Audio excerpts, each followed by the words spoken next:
All right, welcome back to our Tuesday Q&A session with Rotoworld Fantasy Basketball. It's normally me and Zach, but today I'm joined by our other colleague, Raphielle Johnson. And Raph, how are you doing? And then also your New York Knicks play tonight in the end-season tournament. How excited are you for that? I'm doing well. I'm pretty excited for tonight's game. Obviously they played in the group stage. The Bucks won by about 5, I believe. Jalen Brunson had like 45 points, so it'd be interesting to see how they guard him. But the Bucks have been better since then in terms of how they defend, and also Damian Lillard looks more and more comfortable by the game. So won't be easy, but I'm looking forward to it. Yeah, both teams playing well. Definitely the Bucks seemed like they were off to a slow start, but obviously the record says otherwise. I Yeah. think they were held to ridiculously high standards when you add in Damian Lillard to Giannis. Yeah. Fantasy related to Giannis, his free throw percentage has been pretty good. In the last 3 or 4 games, he shot like 82% from the line. Like something like that. That's what gets him back to being a first round value. Do you think, obviously, I don't think 82% is something that's realistic for him to continue. Do you think that 70% is kind of realistic? I think it is. I think he's been below 70 like 4 of the last 5 full seasons. But I think he can I think he can approach the mid 70s. That's probably like the highest you're hoping for. He's not going to get to 80. I think he's dug too deep of a hole this far in terms of percentage. But if he can get to like 73 to 75%, you'll certainly take that given everything else that he brings to the table. Yeah, and on the season, he's at 65.4%, but over the last 3 games, it's 81.8%, which has him ranked 7th in 9 cap value, which is much better than where he was last year when he was 104th. So hopefully for Giannis managers, even though they probably were expecting him to miss every free throw and were punting free throws anyway, for his value and for the sake of the argument of, hey, he's actually not outside the top 100 in fantasy basketball. He's actually going in the first round for a reason. Hopefully he can maintain that. And then with the late game, Lakers Suns, basically a rivalry over the past few years. So then adding in all the other stars, a star-studded matchup in the end-season tournament. KD versus LeBron, Devin Booker's playing, Anthony Davis is playing. Only thing that would have been better is Bradley Beal being back. But the Lakers also have a couple of guys that haven't really played much this season with Rui Hachimura, Jared Vanderbilt. What do we kind of expect out of that game? I mean, I'm sure, like, if it's anything like the other two, it'll be close. But I guess who's your pick? Who's getting the edge in that one? I think I'm going to go with the Lakers just because they're a little bit healthier. In terms of what to expect, I don't really know, to be honest with you. I think the stars are one thing, but the one thing I'm watching is how that front court rotation shakes out with the Lakers, just because you got Hachimura due back, Jared Vanderbilt's back, Christian Wood, Taurean Prince, Jackson Hayes even. Like, how do those minutes shake out? Because that's going to have a pretty big impact on fantasy. Not so much the top level guys, but the backgrounds of leagues is where you're going to be looking for value. And however those minutes shake out, I think that's something to keep an eye on both tonight and in the immediate future. Definitely. And obviously missing out on Bradley Beal keeps that from being exactly like everything we hope and dream. But something we talked about before we started was you saying that the teams that are hosting tonight, it's the Lakers and Bucks, and those teams have won championships recently. Whereas last night it was the Kings fans and the Pacers fans who haven't. I mean, the Kings made the playoffs last year for the first time in almost 20 years, and the Pacers have been in the lottery the last couple of years. Seeing those fans react was obviously two of the best fan bases in the NBA. And now we're going to teams that have won championships recently, may not care quite as much about the in-season tournament. I guess what are kind of our expectations? Is it going to be quite as fun as last night? I thought you made a good point before you came on. It's like, if you don't win, it's not going to mean anything.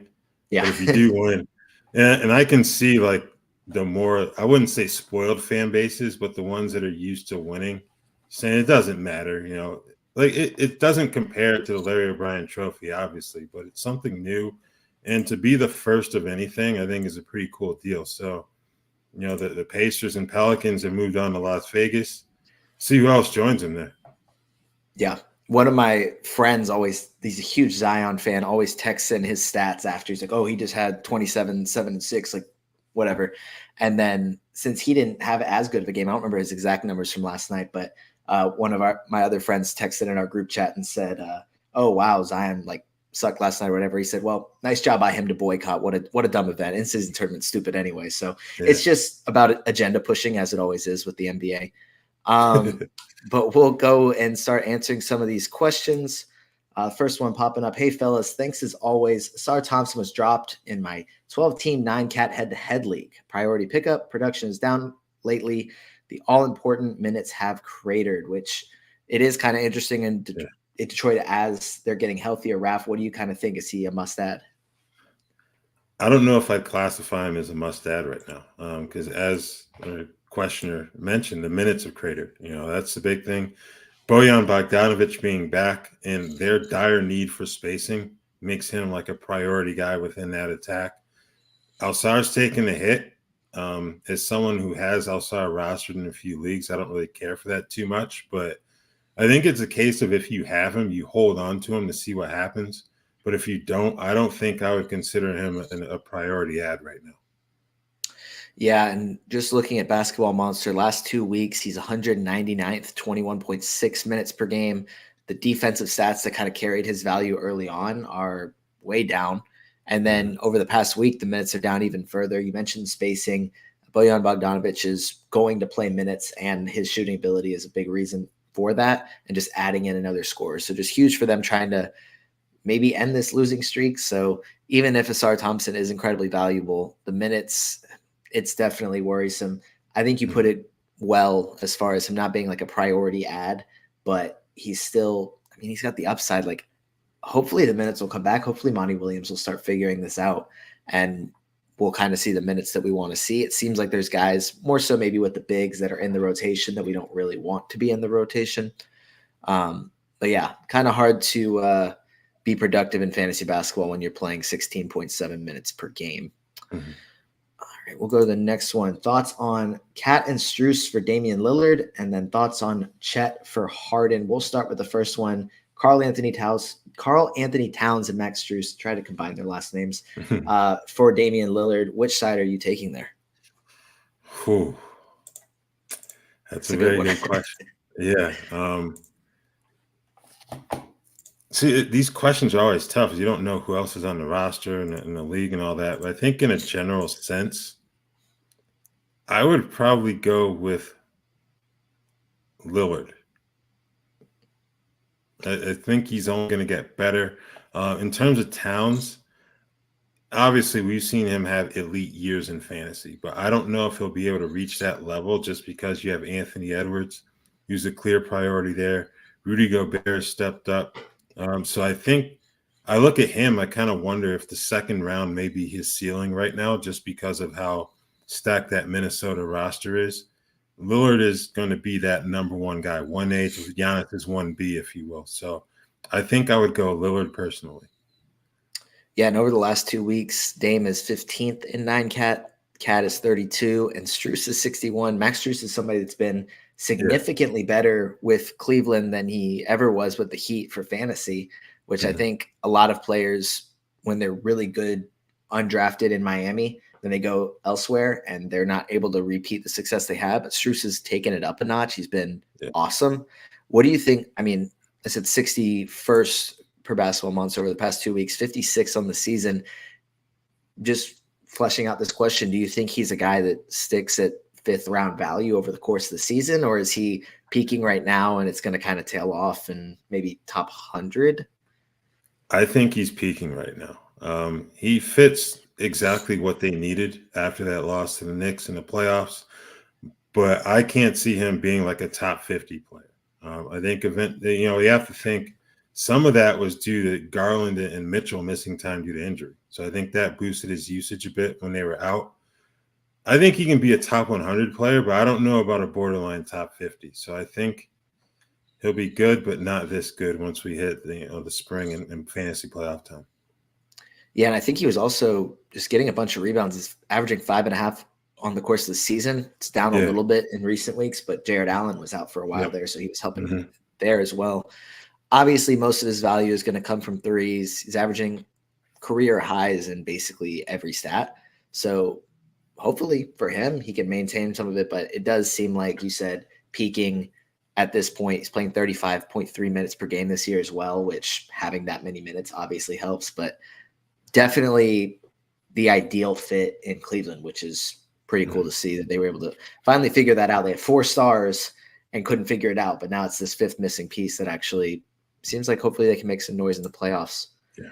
Hey, gents, what to do with Beal in a 12-team head-to-head 9-cat league with no IL? Jump ship and pick up Cole Anthony or Buddy Hield?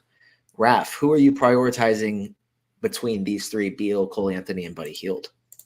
First of all, who set up your league without an IL, man? Like that. Oh, That's yeah, just brutal. Like that's brutal. But I today's think, NBA. yeah, in terms of those 2 options, I honestly think I would roll the dice. I think I would go Hield just because he's starting. But if you wanted to roll the dice on Cole Anthony, I wouldn't be opposed to it. Now, his percentages can be a bit concerning at times, but I feel like the ceiling for him in Orlando, even though he's coming off the bench, may be a little bit higher than what Buddy Hield has. But I think I would go with the more reliable option, but I would not be upset if you wanted to roll the dice on Cole Anthony either. Yeah, I think I'd also go with Buddy Hield. And at this point, man, it's kind of tough to say you held on to Bradley Beal for weeks. I'm in a league that has 1 IL spot, and I have a few guys that have been hurt for a while. So I've been holding on to Beal without having him in a spot on the IL. So I'm just going to keep chugging along, and hopefully he can play games at some point. Frank Vogel said yesterday that he still doesn't have a timetable, but he's quote unquote progressing. What does that mean? I don't know, but hopefully that probably means some point this season he'll play basketball. Yeah. When? Nobody knows. And we also don't know from which point he's progressing from. So that's true. He may have been not able to walk, and now he's slightly able to crawl. And now hopefully it's not quite that bad. 9-cat, is it time to sell high on Kawhi? If yes, who is the best trade target? Just looking at the numbers, I think the reason it would be a sell high is because he hasn't gotten hurt. He's 18th this season in 9-cat value. I think that's actually not quite as down as I expected it to be since the James Harden trade. Looks like he's picking it back up recently, but I know there's a nice stretch of games where he wasn't producing to the level he had been all season. What do you think, Raph? Is Kawhi a guy that you think can kind of sustain the level of play and fingers crossed stay healthy? Obviously, we can't predict injuries, but hopefully he can stay healthy. I think he can sustain it. He's been top 25 over the last month. So I think he'll be fine. Because, man, if you sell high, it's kind of assuming that this is the best you're going to get out of him. And I don't think second-round value is bad. You know, if we're talking about the best you're going to get out of a guy. Like you mentioned, the injuries are the concern. Now, he has been playing both ends of back-to-backs, so that part of the equation doesn't seem to be a concern. But, yeah, I would hold on to him personally. Just because of everything he does, and it feels like his value is pretty safe there. In terms of who you aim for, I don't know, like top 15, maybe back end of the first round. You aim for him. Yeah, kind of hard to exactly say who would be the best trade target. Yeah. Just looking at the past 2 weeks of 9-cat rankings, he's 20th. A couple guys right above him, Devin Booker, Fred VanVleet, Nick Claxton. A couple guys right below him, Mikal Bridges, Chet Holmgren, Franz Wagner. I don't know if there's anybody really in that range because I think top 20 when he's on the floor is very realistic. Even first-round value, kind of like you said, like that's realistic for him. He's that kind of talent. And it's going to be that either he doesn't get hurt and you reap the benefits, or something random happens, he does get hurt, and it's like, oh man, like, well, I should have traded him. Well, you could say that about everybody, but it's Kawhi, so you're kind of expecting it, so it has that kind of, I don't know, more expectation for him to potentially get hurt. Another question, how will Anthony Simons' return affect Malcolm Brogdon's value? Is it time to flip Brogdon? And if yes, what range should I target in 9-cat scoring? Anthony Simons was back at practice yesterday, so hopefully that means he's back within their next few games. They play Wednesday and Friday this week, obviously. What do you kind of think? Is it time to move off of Malcolm Brogdon? I would consider it because Simons is going to start when he returns. Brogdon can be a valuable fantasy piece, but he's like just outside top 100 season-long value right now in Basketball Monster. And his ADP was 130. So I think people are kind of expecting a bit of a drop there just because of the decrease in minutes that will be coming. And plus also the Scoot Henderson factor. He's been coming off the bench and been playing better, but eventually you have to expect that he will be in the starting lineup. And obviously Timani Kamara would be the odd man out there. But I think if you have Brogdon, this is probably a good time to start looking for him, especially with Simons back at practice. Yeah, and the other factor with that is Jeremy Grant's in concussion protocol. Yeah. It's not confirmed that he's going to be out Wednesday, but I'd imagine that he doesn't play on Wednesday. So yeah, maybe Anthony Simons comes back and all of them kind of stay in the starting lineup. Simons just fills in, but at some point somebody is going to have to move to the bench. Yeah, I think Malcolm Brogdon isn't going to be able to. He's got 7.5 assists over the past 2 weeks. Don't think he maintains that when Anthony Simons is back. Plus, at some point, like, they're not going to roll with Malcolm Brogdon through April. Like, Scoot Henderson's going to take back over as the starting point guard so they can figure out what they have. So, yeah, it probably is time to sell high as best as you can. I'd say borderline top 75. If you can get something like that, totally fine with me. Anything in the top 100 is probably something I'd be comfortable with. That's also a top 100 that is sustainable. And now combining Ian's last two questions, 9-cat Tatum or Kawhi and Brogdon. So now we have the Kawhi from the first question, Malcolm Brogdon from the second one. Both of them together. Would you rather have them or would you rather have Jason Tatum? I would rather have Jason Tatum. I think he's been a bit more reliable from a health standpoint than Kawhi has been in recent years. And there are fewer mouths to feed in Boston, so to speak. Obviously, they have a star-studded roster as well. But in terms of ball-dominant guys who need to have the ball in their hands to be effective, there are fewer of those guys in Boston than I see with the Clippers. So I would take Jason Tatum, and we just discussed the Brogdon situation there too. So give me Tatum over those guys. Yeah, Jason Tatum's definitely been – there aren't many players that haven't been more healthy than Kawhi, but Tatum has played about 75 games the last 2 years. And Kawhi is actually ahead of him in 9-cat over the course of the season, mostly because he does more defensively. Tatum's kind of leading him in every other category. So maybe you can argue for team fit if you really need the defensive boost, then you go Kawhi. But if not, I would definitely lean Tatum as well. And like you said, we talked about Brogdon, not super excited about him for the rest of the season. And then one more from Ian. What will be Herro's peak value rank rest of the season when he comes back? Which I don't know of a timeline. Do you know of a timeline for him returning, or is it kind of indefinite right now? I believe he's day to day now. He's going to be out on Wednesday. So you hope pretty soon. I think the timeline from when he was injured was about this time of the year. We'll see if it goes, how much further it goes along, but he's ranked 44th right now, according to Basketball Monster. I think he can definitely be a top 50 player. Maybe he pushes that into like third round value. But I think that would be the highest I'd be willing to go with him rest of the season, just because you've got Jimmy and you've got Bam. I think Kyle Lowry's lurking there too. He's nowhere near the fantasy guy that those guys are, but if he's starting, he's obviously going to have the ball in his hands a considerable amount of time. So I think mid-30s, probably the high point for Herro I would go for. Yeah, and he was playing 34 minutes per game before his injury, 34.9 last year. So it's not like he was just seeing a ton this year. It was about the same as last year. Just building off this question with something that wasn't really asked, Jaime Jaquez Jr. has been really good so far. Are we concerned about him when Tyler Herro returns, or do you think he's a guy that's played so well as a rookie that he's going to be part of the rotation no matter who's healthy? I think he's done enough at this point to stick in the rotation. Maybe the minutes are probably going to take a hit, which you expect there, but he just does so many good things on the floor in terms of what they need from that part of their rotation.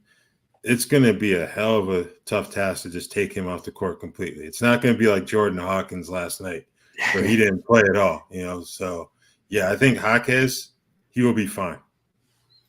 Yeah, he's a guy that I've really liked and gotten him in was able to pick him up in a few leagues. He's played 31.5 minutes over the last 2 weeks, 26.7 over the course of the season, obviously inflated a little bit in recent weeks.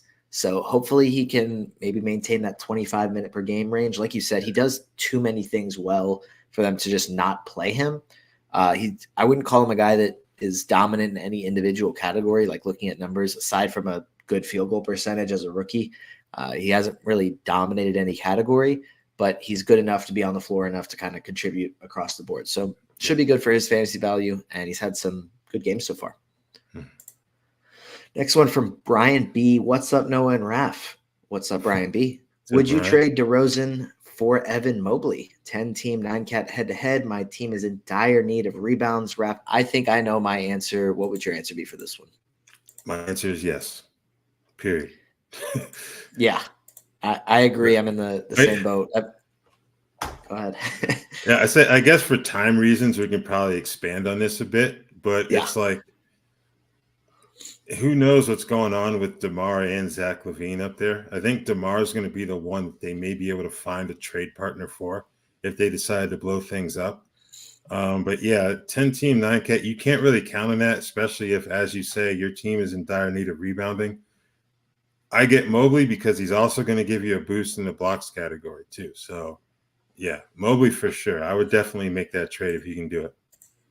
Yeah, Mobley's been really good this year. I think I was kind of expecting him to get a little bit of a boost with Jared Allen out and then maybe tail off a little bit, but he's been able to kind of maintain his production, which is really exciting for him in year 3, hoping he can just at some point, obviously, I don't know if Cleveland fans want this or not, but at some point I'd like to see Evan Mobley be the center and they move away from Jared Allen for fantasy purposes. I understand like if Cleveland fans don't want that and what fans want doesn't always line up with what fantasy managers want. That makes sense. That's fine. But that would, I think, maximize what he's able to do. But yeah, unless you are really desperate for the scoring, I can't think. I mean, looking at the numbers quickly, there isn't much that DeMar does better. I mean, maybe 2 extra assists per game, but everything else either about the same or in favor of Mobley. So yeah, especially with the need for rebounds, I'm definitely in favor of Mobley as well.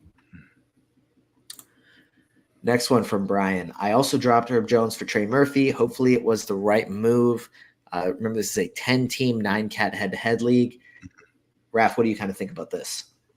Ooh, I think the offensive upside of Murphy, I understand it, but the defense that Herb Jones brings, the production that he brings that end of the floor, man, that's a risky one. I certainly understand why it was done, but it's like, similar to Jaime Jaquez, they're going to have a hell of a time removing Herb from the starting lineup just because of what he brings to the table as a defender. He's shooting about 52% from the field.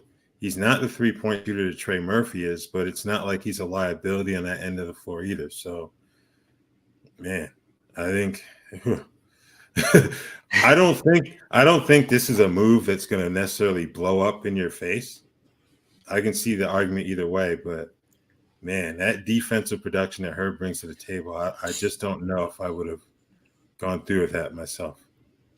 Yeah, in my mind, I'm like, wow, this waiver wire sounds like it's just a gold mine because I don't know if I'm dropping either of those players. I'm assuming because it's a 10 team that maybe there are just harder cuts that kind of have to be made just because there's less teams. But yeah, I don't think I'm allowing either player to sit on the waiver wire because Herb Jones has been borderline top 25 this year. Like you mentioned, the defensive production and the shooting boost. And Trey Murphy's only played 2 games, but Basketball Monster has him ranked at 60. Both those guys are just phenomenal. And they're both going to play big minutes, which, like you mentioned, Jordan Hawkins totally out of the rotation. Dyson Daniels played 8 minutes last night. Like the young guys that were playing well earlier this year, as we kind of expected, got pushed out. So, I think both those guys are players that I want on my team, and I'm not letting sit on the waiver wire. And Josh Giddey was dropped this morning. Worth taking a flyer on him without really knowing if anything is going to happen, whether it be from the league or just legally. Nothing that's kind of happened so far makes me think that there's going to be. But aside from that, he hasn't been as good this year. Like the production just hasn't been there. He's 240th in 9-cat leagues on the course of the season. Is he a guy that you see somebody drop and then you say, wow, Josh Giddey got dropped. Then you look at the numbers and then say, okay, that kind of makes sense. Yeah. Is that kind of where you are with him? Pretty much. I think the biggest difference is that this year's team has a center who has to be, dealt with offensively. The other Jalen Williams, as good as he was defensively last season, he doesn't bring as much to the table offensively as Chet Holmgren does. So I think that's been the biggest issue for Giddey, because now you've got another guy taking touches who will actually be productive offensively. So I think that's the biggest issue. I would not roll the dice on Giddey. 10 team, I kind of feel like you can afford to let that one go. Yeah, I pick up Herb Jones. I heard he's on the waiver wire. He sounds like a great guy to take a chance on. But comparing his numbers from last year, I expected, like you said, new center in the lineup with Chet Holmgren, a guy that's, a 7-footer versus they had Jalen Williams starting a good bit last year, who's a very undersized center. Josh Giddey's rebounds have dropped. That's fair. But also the minutes, the points, the threes, which weren't really there anyway, the assists, all of that have dropped. The field goal percentage has dropped. Yeah. The free throw percentage isn't quite as bad, but he hardly shoots them. It's just been disappointing. He's a guy that I know I was drafting in like round 5, and now he's just been awful. And maybe I need to take a second look, because in my mind, it's the name value. He's not a guy that I'm going to drop, but maybe I need to take a better look and say, hey, maybe I do need to kind of drop this guy. He's not really doing anything for me. Yeah. And then also Jalen, the other Jalen Williams, J-Dub, his progression offensively, that's another, guy who's going to take touches away. So doesn't give you as much room for growth if you aren't the most efficient player. And I think that's what we've seen with Giddey thus far. Yeah. And Jalen Williams is a guy that's been much better everywhere, except the steals aren't there. Like he was 1.4 per game last year. It's down to 0.8 this year. He's been able to kind of make up for it with kind of an offensive or just production boost in general across the board. Hopefully those steals come back at some point, though, because that was kind of the majority of his value. This next one is a dynasty question. Onyeka Okongwu, Grady Dick, and 3 firsts for Cat, and 00 for Kyle Lowry in dynasty. Am I reading that right? Which is it? 00 Grady and the firsts for Cat, and then 00 for Kyle Lowry. Yeah, I think you end up flipping. Yeah. Okay, so in my opinion, also good to see you on camera for a change, Raph. So nice. Personally, the first one, I would rather have the second one, 00 than Kyle Lowry. Yeah. That's not even very close to me, especially in Dynasty. Like single season, I think you could have a conversation depending on what categories you need. Dynasty, not a conversation at all. 00 Grady and 3 firsts for Cat, and just adding in 3 firsts are consecutive years, not all current. Okay. I guess the size of the league depends a little bit. Is it like a 30-team league or is it like a 12-team league? And how good is that team? How early are the firsts? And your team's direction. Are you getting Cat for a win now team, or are you getting 00 Grady and the picks for a rebuilding team? I think those are all the factors that I'm kind of considering, but I think in a vacuum, I would rather have 00 Grady and 3 firsts, and it looks like it's a 14-team league. So, I'm going to take 00 Grady in the firsts, just because a trade for Capella or an injury to Capella and 00 is not necessarily the same level of production as Cat, but he's going to be top 50, I'd say, pretty easily. Grady still has a lot of upside, and then 3 firsts in a 14-team league. Those, if you draft well, those can turn out pretty well. Yeah, that's a good point. You use one of those first to draft like a Cooper Flag in a couple of years. Yeah, I think if he continues to progress as he's shown, that would definitely pay off for you. But I think that's fair in terms of doing that trade. Grady being sent to the G League, on the surface level, that's a concern, but it's like he needs to play and he needs to apply things that he's learning, in practice and whatnot in game situations. And we've seen a lot of guys get sent down, use that as a confidence boost and come back up. So, I think I'd be in favor of that first trade. No way am I flipping Okongwu for Kyle Lowry in a dynasty league. Like, nah. Because if your guards need that kind of help, I don't know what we can tell you. Somebody else, anybody else, not Kyle Lowry. Yeah. Yeah, I agree. And maybe the three first will be Cooper Flag, Cam Boozer, and whoever else is there for the next class. Then yeah, I think that probably wins the trade. If you're able to flip Kyle Lowry for 0-0, then I would say if you're on the opposite side of the trade, go ahead. Mm-hmm. Feel free to do that. Go ahead and piss your league off.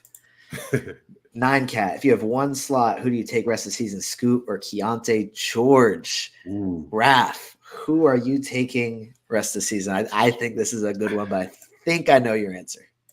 I've been on the Keon George bandwagon since Summer League, and that's what I'm going with here. I just love his efficiency, and he's part of a backcourt that the veterans really weren't very good to start the season. And I don't think any of those guys are going to be able to kind of jump him, because at this point, you've got your first-round pick starting as a point guard.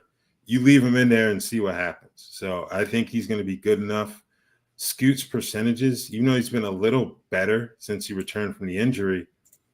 Still not where I'd like him to be. The other thing is that he's wearing goggles now to cover up. I guess he's got contact lenses too. So I think he'll be better, but I would still go with Keon for the rest of this season at least. Yeah, and I think if that could change by January, February, well, Scoot could pop off and be the guy that was drafted 3rd overall, but you're also missing out on 2 months of production. Keon George is the better option right now, I think, by a good bit. The field goal percentage has been not great for him, but good assists and solid turnover numbers for a rookie point guard that's starting and playing big size minutes. So yeah, I would agree. Keon George rest of the season, and hopefully in January or February, both these guys are continuing to progress and just finishing out the 2 months of their rookie season strong. So, if it were a dynasty league, I may answer Scoot just because you get that. I think he's got a little higher of a ceiling in terms of long term than Keon, but. Yeah, and I agree with that. I think Scoot was a guy that preseason, I think I had top 25, maybe top 20. I'm trying to remember exactly where I had him. Definitely dropping him a little bit just based on I thought he was going to be much better to start his career, and that just hasn't been the case so far. Hopefully that's something that improves sooner rather than later. But, yeah, I think Dynasty, it's still pretty easily Scoot at this point. From Donovan Hinkle, do you think Scotty Barnes, I'm assuming not Harrison, going to keep producing, and is OG looking like a drop? 9 Cat 10 team league.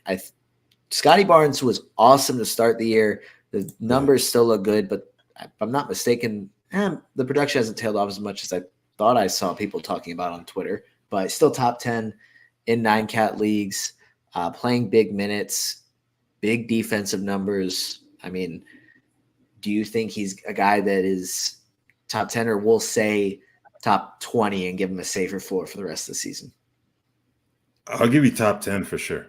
I think the way that they're using him, it seems quite clear that there's been a directive to make sure that Scotty is the focal point so they can figure out what they've got there. He's still on his rookie deal, so it makes all the sense in the world to do that. You got Anunoby and Pascal Siakam, who are going to be free agents next summer. So I don't know if I would drop OG so much as try to find a trade partner. He's just outside of the top 100 in 9 Cat, according to Basketball Monster.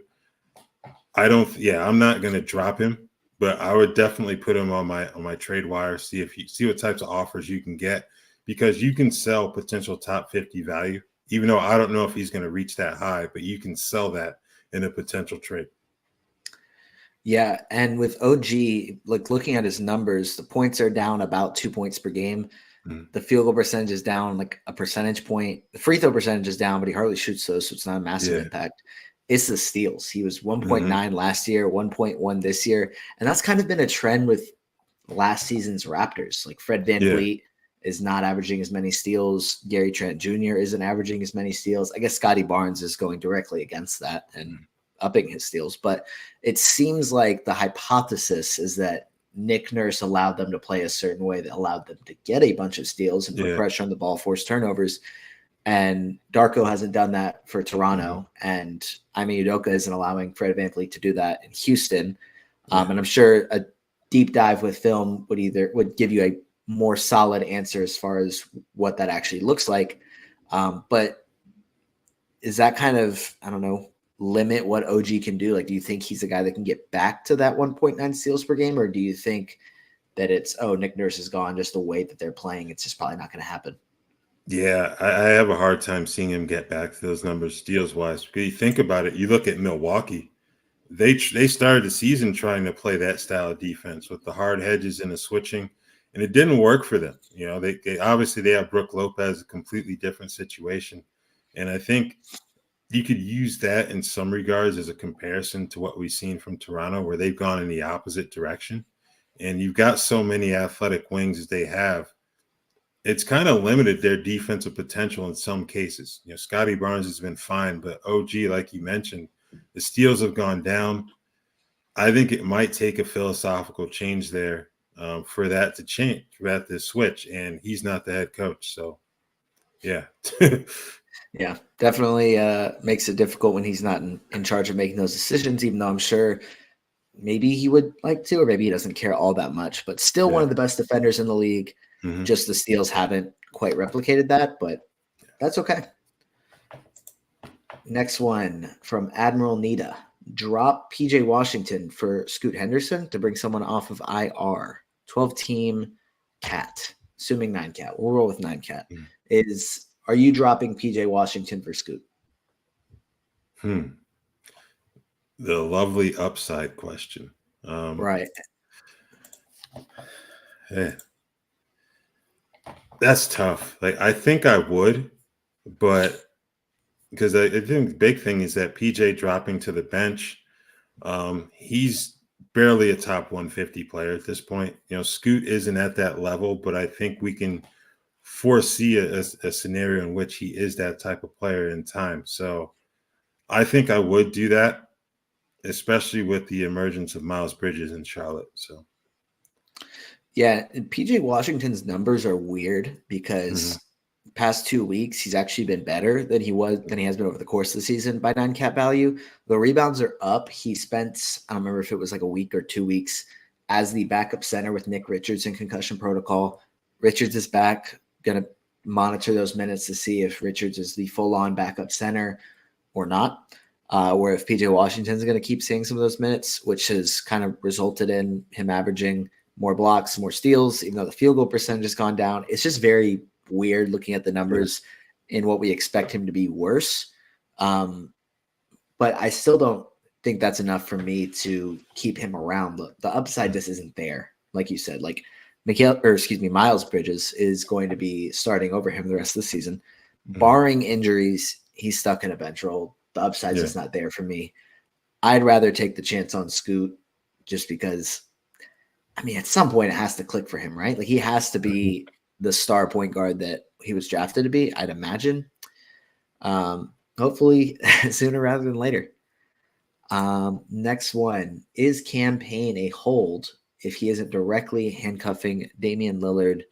I'm guessing is just as long as Dame is out, yes, roster him, stream him. But if Dame isn't playing, is he a guy that you're just going to stick around and wait for Dame to get hurt? Nope.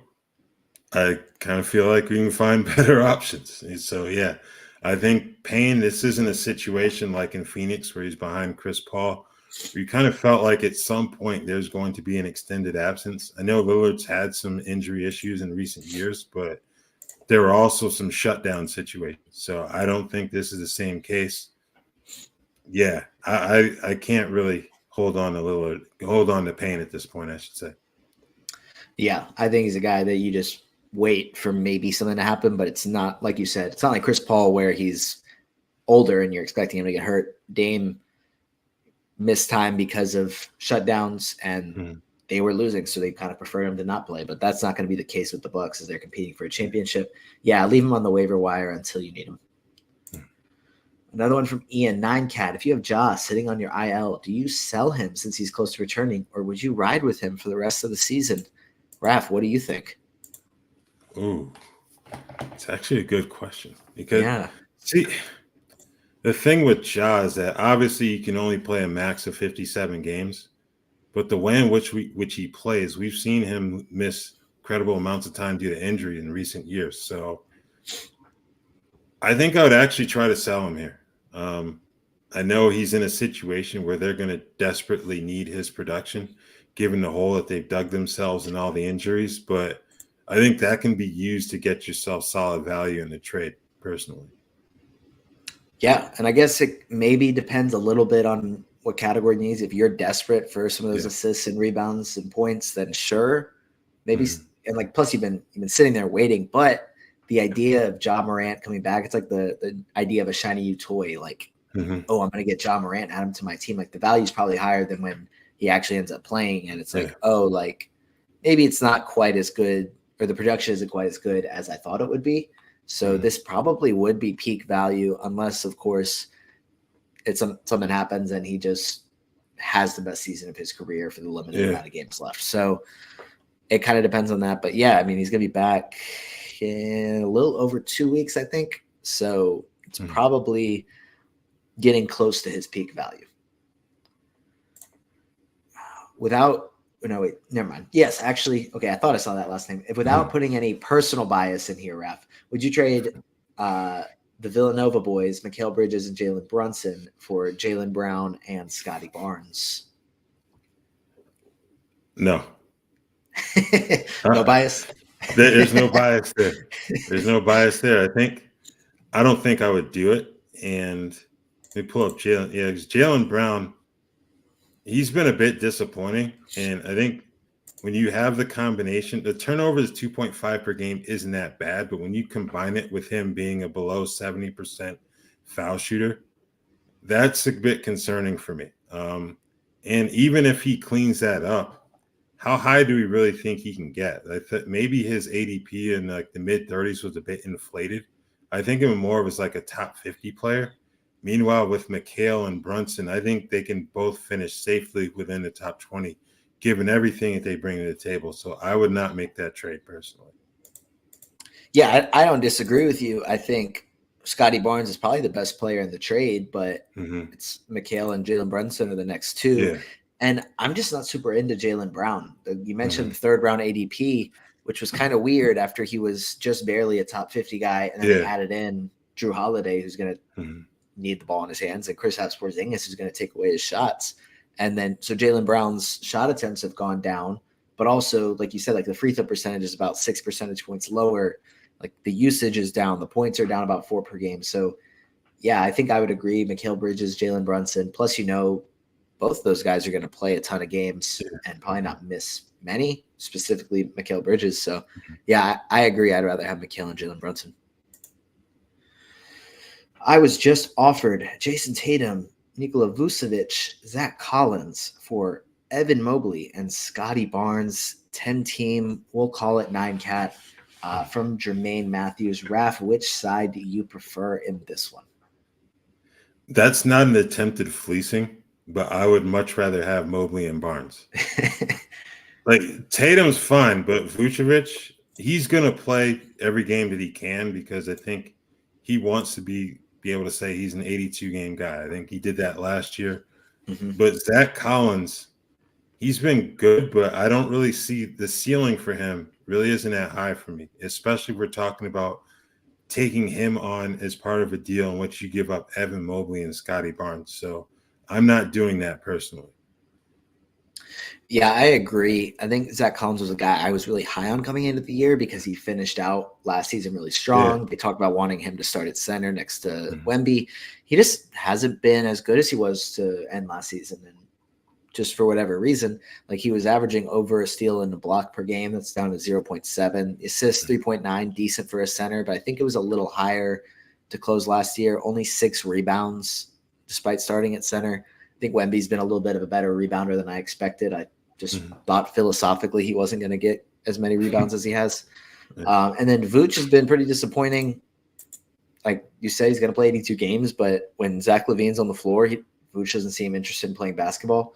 He seemed to be more interested when Zach LaVine wasn't playing, which was kind of nice. So fantasy managers that have Vooch are probably like, yeah, like trade this Zach LaVine guy, just get him out of here, or just tell him to sit at home because Vooch is much better.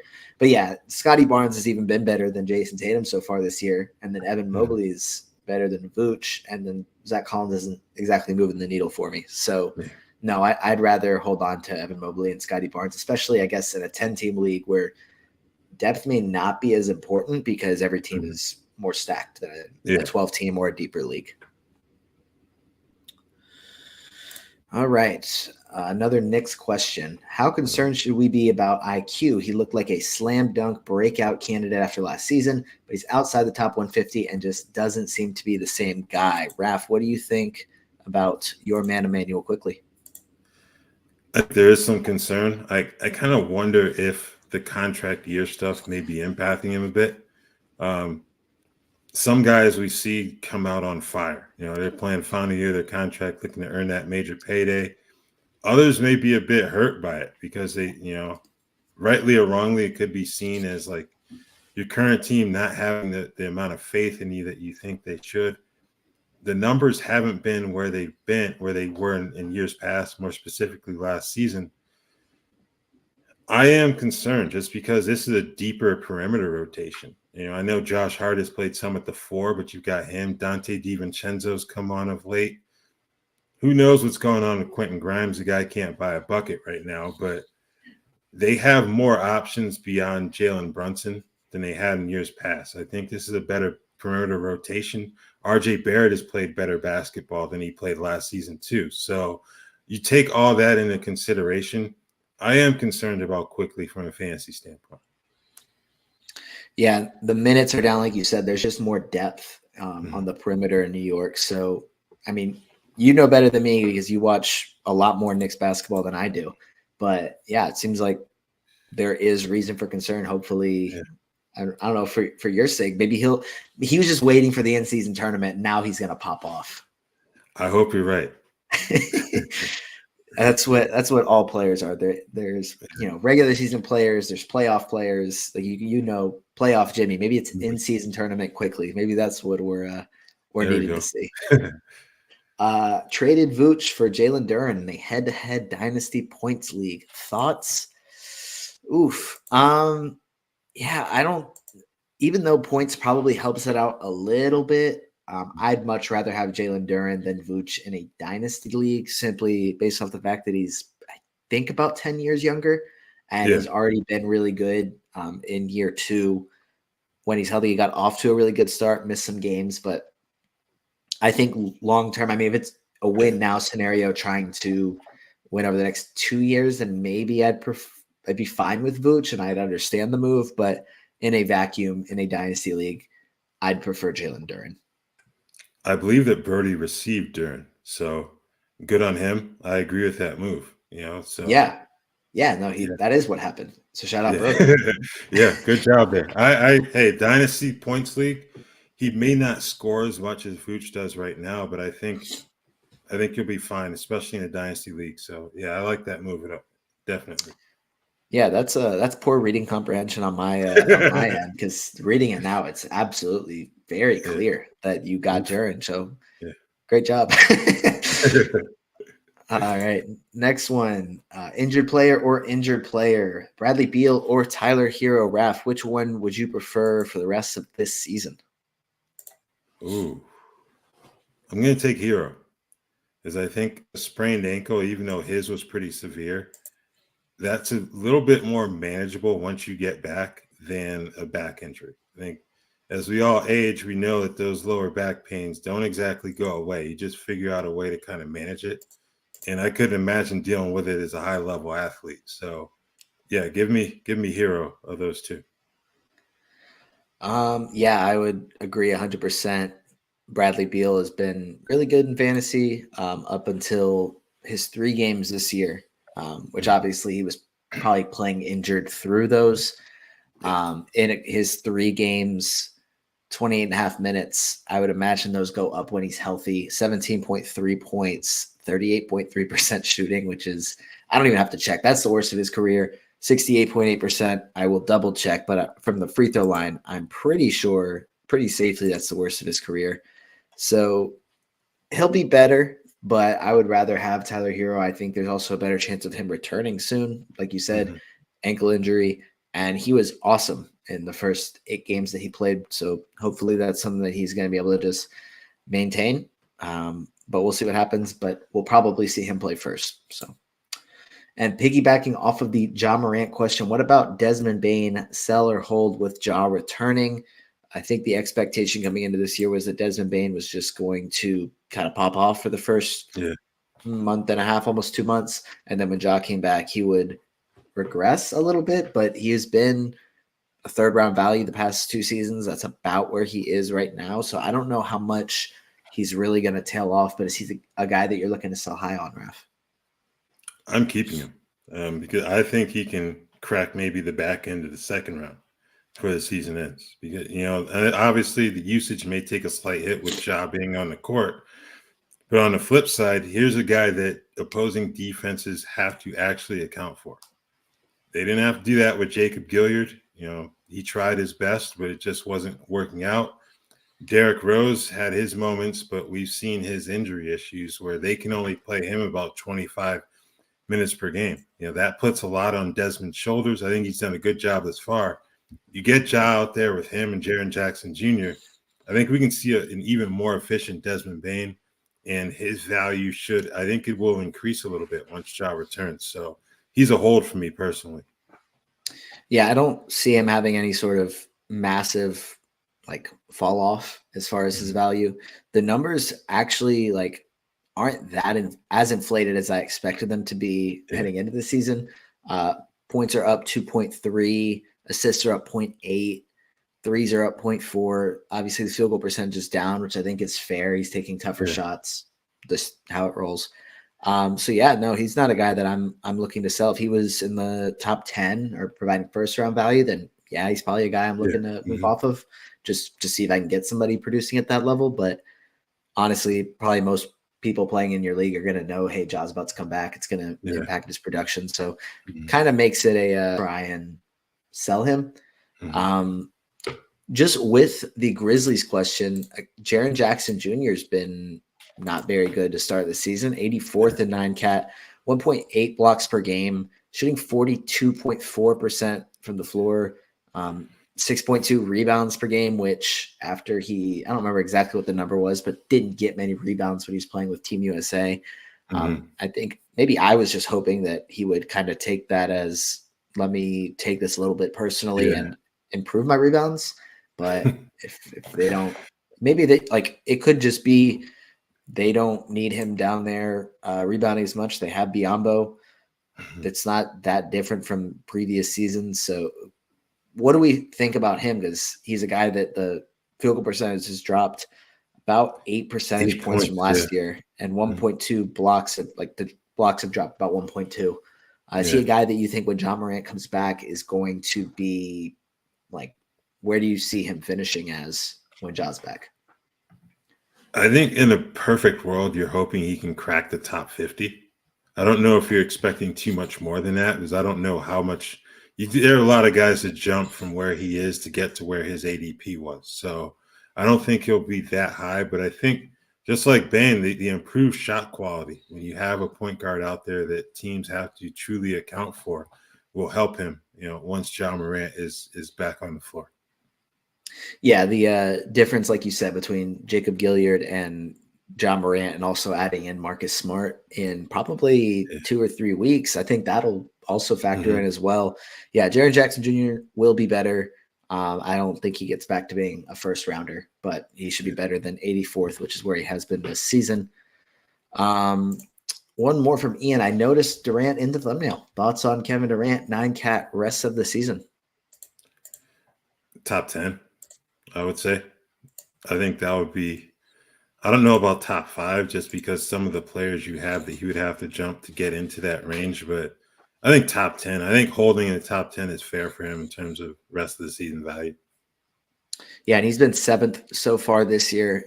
Not much anybody can do to stop him, but that was before he became the top 10 scorer, and then all of a sudden he couldn't hit a shot anymore, which was just wild. The fact that he did that right after passing Moses Malone, moving into the top 10. Hopefully he can figure that out for the play-in tournament tonight, or excuse me, in-season tournament tonight. There's too many tournaments now. I got to keep track of what each one is. Yeah. But yeah, no, I think top 10 is very fair. The only concern that there should be over the past however many years is, can he stay healthy? Since he left Golden State, he hasn't really been able to do that, but he's been healthy so far. And I think that's kind of been the case for just about every injury-prone or quote-unquote injury-prone player this year, which is really just fun to see. Guys like Kawhi, Paul George, Kevin Durant, Anthony Davis, LeBron James, Zion Williamson just play the majority of their games. So, I mean, I think AD has only missed one, and Kevin Durant, I think he's missed two. So that's really fun to see, just getting to watch those guys play basketball every night.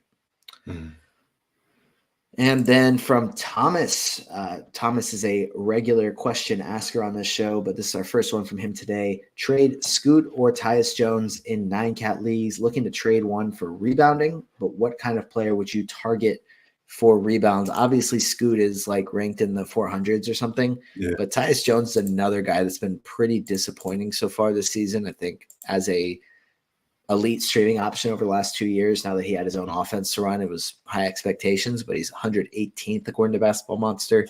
4.9 assists per game is probably the only real value you're getting out of him. 0.9 steals, 10.8 points. Are you looking to trade either of those guys at this point, or both? And then who would you kind of target to try and get some rebounds? I think I would trade Tyus Jones personally. I don't know how much higher his ceiling is from where he is. I think obviously, the ADP of 84, people are expecting him to be a top 100 player. I think that's the most you would expect from him. Scoot's season-long value isn't going to reach that high, but I can see him going on a run, once he kind of gets things going up there in Portland, to where he can provide that value at a minimum over a 2 to 3 week run. I think I would trade Tyus before Scoot. In terms of who I would target, man, you're not going to be able to get like a Jalen Duren, even though he's ranked 94th on Basketball Monster. I don't think you'll be able to get him, but that's tough because there aren't like a lot of great rebounders in that range. Maybe a Derek Lively in Dallas. Not a great fantasy option, but I think he might be easier to obtain than a Jalen Duren personally. Yeah, just looking in that range of just outside the top 100, John Collins, 8.4 rebounds per game is 110. But I mean, unless you're looking for 6 rebounds per game, you can, start praying that Ben Simmons plays basketball soon. He's been a good rebounder this year. If you're really desperate, just really need rebounds, Kevon Looney and Zubats are outside or around that 150 range. That's about 9 rebounds per game. But yeah, it's kind of hard. You'd probably be giving up a good bit of value just to get rebounds. And a lot of those guys that are ranked that high that are good rebounders seem to only be good at rebounding, and that's kind of vaulted their value a little bit. Good field goal percentage, probably a block to a block and a half, and a bad free throw percentage, the typical center stuff. Raph, real quick before we go, because we are almost to an hour, who do you have winning the entire in-season tournament? No bias. I am going to pick the New Orleans Pelicans to win the in-season tournament. I think the pieces they get back with McCollum and Trey Murphy really going to help them in terms of their perimeter scoring. Zion, they need to get some more consistent play out of him, but I feel like they have the pieces to do it. And as we mentioned at the start of the show, the lack of franchise success may give them a bit more initiative than, say, like the team like the Lakers or even the Suns. They haven't won an NBA title, but their goals are obviously far loftier than winning the in-season tournament, based on who they have on their roster. So I think the Pelicans, I'm going to go with the Pelicans. You asked for an unbiased pick. I'm going to go with the Pelicans. No, I like that pick because there aren't many teams that are equipped to slow down Kevin Durant and Devin Booker or slow down LeBron and Anthony Davis, and the Pelicans probably have the best chance because if you want to say I wouldn't bet on a team in a do or die game beating LeBron James or Kevin Durant, the Pelicans could probably guard them pretty well, but just mostly for vibes, I'm going to roll with the Pacers for the reason of like they care. Tyrese Halliburton's been talking about winning the in-season tournament all season. Like a lot of other teams, it's like if they're asked, cool, but he seems to take this thing personally. They're a fun team to watch, really good offensively. I'll roll with the Pacers mostly for vibes, but I'm going to pick them as my legit winner. But that's going to do it for this episode of our weekly Q&A. Raph, thank you so much for filling in for Zach for this one. Hey, no problem. Thanks for having me. Yep. And to all of our first-time listeners or regular listeners, thank you guys for coming and asking your questions, and we will see you next week. See ya.